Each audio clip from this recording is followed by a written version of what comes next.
గారు సంతకం పెట్టిన పాంఫ్లెట్ అమ్మా ఇది అని చెప్పి ప్రతి ఇంటికి చెప్పారు. ఇవాళ 1,75,00,000 ఇల్లులు మన రాష్ట్రంలో ఉన్నాయి. ప్రతి ఇల్లు ఎదురు చూస్తూ ఉంది చంద్రబాబు నాయుడు గారు ముఖ్యమంత్రి అయ్యారు 2,000 రూపాయలు నిరుద్యోగ భృతి ఎప్పుడు వస్తుందని. 2,000 రూపాయలు నిరుద్యోగ భృతి ఇక్కడ దేవుడెరుగు ఉన్న ఉద్యోగాలను కూడా ఊడబెరికే పరిస్థితి కనిపిస్తూ ఉంది. రాష్ట్రం విడగొట్టేటప్పుడు ఈ రాష్ట్రంలో 1,42,828 ఉద్యోగాలు ఉన్నాయని చెప్పి రాష్ట్రాన్ని విడగొట్టేటప్పుడు లెక్క కట్టారు. 1,42,822 ఉద్యోగాలుంటే ఇంతవరకు దాదాపుగా 18 నెలలైంది. ఒక్క ఉద్యోగం అంటే ఒక్క ఉద్యోగం కూడా ఇచ్చిన పాపాన పోలేదు ఈ రాష్ట్ర ప్రభుత్వం. ఇవాళ మొన్నటికి డిఎస్సి పరీక్షలు 10,000 మందికి డిఎస్సి పరీక్షలు పెట్టారు అక్టోబర్, 2 సంవత్సరం అక్టోబర్, ఇప్పటికి దాదాపుగా సంవత్సరం కావస్తా ఉంది. రిజల్ట్స్ కూడా డిక్లేర్ అయిపోయి, కానీ ఆ 10,000 మంది భవిష్యత్తులు మాత్రం ఇంతవరకు ఉద్యోగం ఇచ్చిన పాపాన పోలేదు. డిఎస్సి పరీక్షలు రాసి వాళ్ళంతా కూడా ఎదురు చూస్తూనే ఉన్నారు, కానీ వాళ్ళకు ఉద్యోగాలు ఇంతవరకు రాలేదు. పైగా ఉన్న స్కూళ్ళను తగ్గిస్తూ ఉన్నాడు, ఉన్న హాస్టళ్లను తగ్గిస్తూ ఉన్నారు. తగ్గించి ఇక్కడే ఉద్యోగాలు ఎక్కువ మిగులుగా ఉన్నాయి కాబట్టి ఇక్కడే 7,000 మంది మిగులు ఉద్యోగాలు ఉన్నాయి అని చెప్పి రోజుకొక పేపర్ లీక్ ఇస్తూ ఉన్నారు. అంటే చంద్రబాబు నాయుడు గారు ఆ డిఎస్సి రాసిన పరీక్షలు రాసిన ఆ పిల్లలకు కూడా ఉద్యోగాలు ఇస్తాడు అన్న నమ్మకం లేని పరిస్థితిలో ఇవాళ పరిపాలన సాగుతూ ఉంది. ఒక్క పిఎస్సి ఎగ్జామ్ పెట్టలేదు. పబ్లిక్ సర్వీస్ కమిషన్ ఎగ్జామ్ ఎప్పుడు పెడతారో కూడా తెలియదు. ఆ పబ్లిక్ సర్వీస్ కమిషన్ ఎగ్జామ్స్ ఎప్పుడు పెడతారు? రాష్ట్రం విడిపోయిన తర్వాత 1,42,000 జాబులు ఉన్నాయి. ఎప్పుడు చంద్రబాబు నాయుడు గారు పరీక్షలు పెడతాడో, మేము పరీక్ష రాయాలి, ప్రిపేర్ కావాలి అని చెప్పి గ్రామాల నుంచి వచ్చి పిల్లలు హాస్టళ్లలో ఇక్కడ ఉండి ఇల్లు తీసుకుని హాస్టళ్లలో ఉండి ఆ హాస్టల్ ఫీజులు కట్టుకుంటూ కోచింగ్ సెంటర్లకు వెళ్ళి ఇవాళ చదువుకునే కార్యక్రమం సంవత్సరాల తరబడి చేస్తూ ఉన్నారు. అయినా చంద్రబాబు నాయుడు గారికి దయలేరు. కనీసం పిఎస్సి ఎగ్జామ్ ఎప్పుడు పెడతారని కనీసం క్యాలెండర్ కూడా ఇచ్చిన పాపాలు కూడా పోలేదు చంద్రబాబు నాయుడు గారు.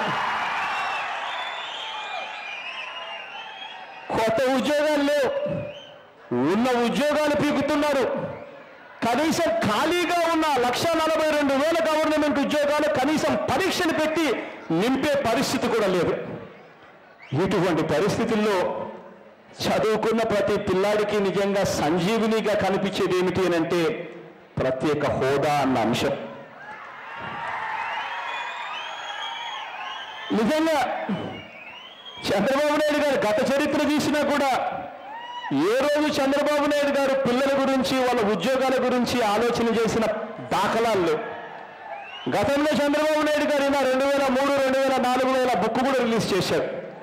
Privatisation success story in Andhra Pradesh అని చంద్రబాబు నాయుడు గారు ఇటువంటి బుక్ రిలీజ్ చేశారు. అప్పట్లో చంద్రబాబు నాయుడు గారు గొప్పగా కూడా చెప్పుకునేవాళ్ళు.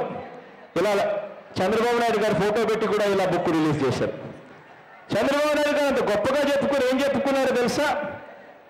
దాదాపుగా 42 ప్రభుత్వ సంస్థలను మూసేశాము అని చెప్పి గొప్పగా చెప్పుకున్నాడు ఇదే బుక్లో చంద్రబాబు నాయుడు గారు.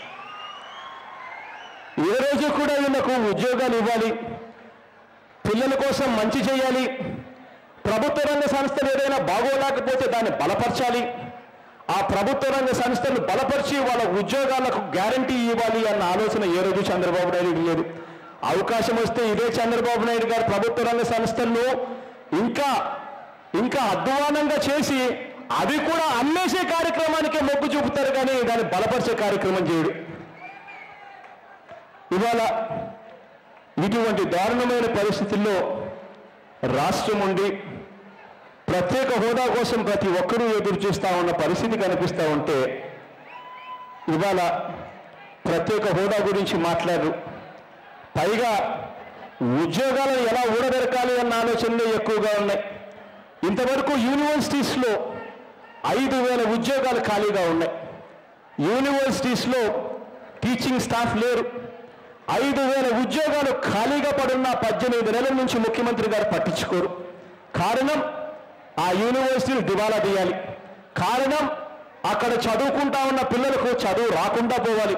కారణం ప్రైవేట్ యూనివర్సిటీస్ని తీసుకొని రావాలి.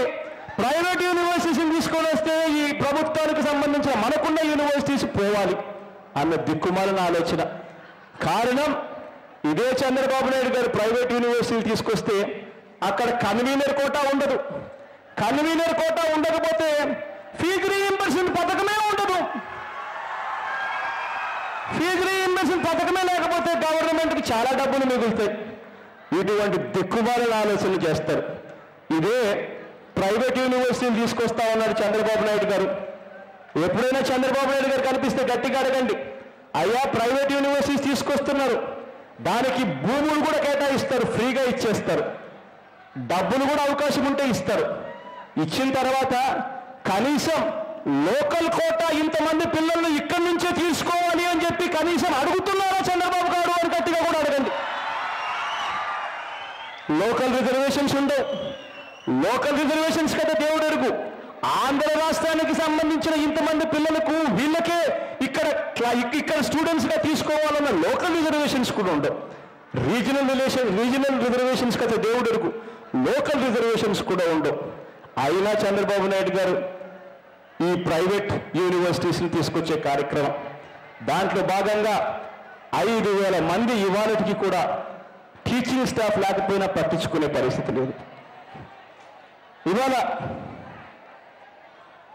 ఇదే చంద్రబాబు నాయుడు గారు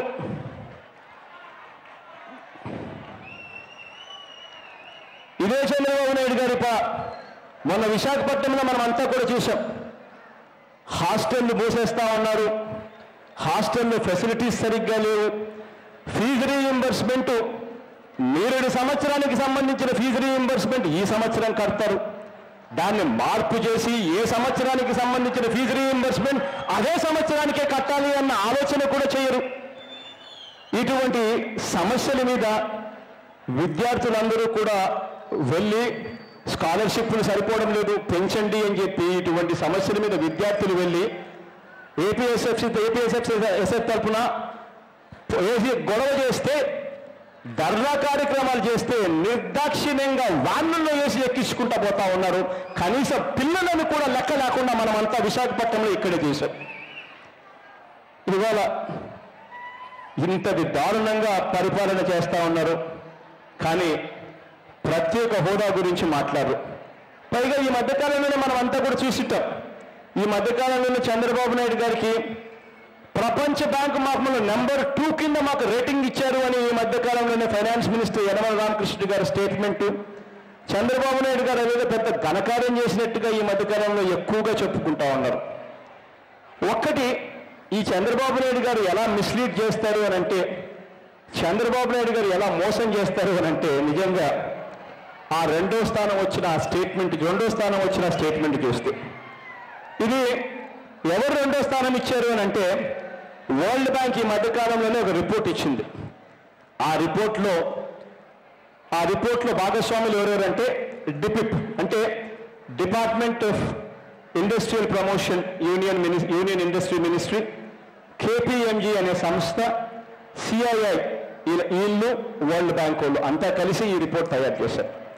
ఇది ఏమిటి రిపోర్టు అని అంటే, చంద్రబాబు నాయుడు గారు ముఖ్యమంత్రి అయిన తర్వాత ఆ తర్వాత మేక్ ఇన్ ఇండియా అని నరేంద్ర మోడీ గారు ఒక కార్యక్రమాన్ని లాంచ్ చేసి భారతదేశంలో ఉత్పత్తిని మ్యానుఫ్యాక్చరింగ్ రంగంలో ఇవాళ భారతదేశం 16% మాత్రమే ఉంది.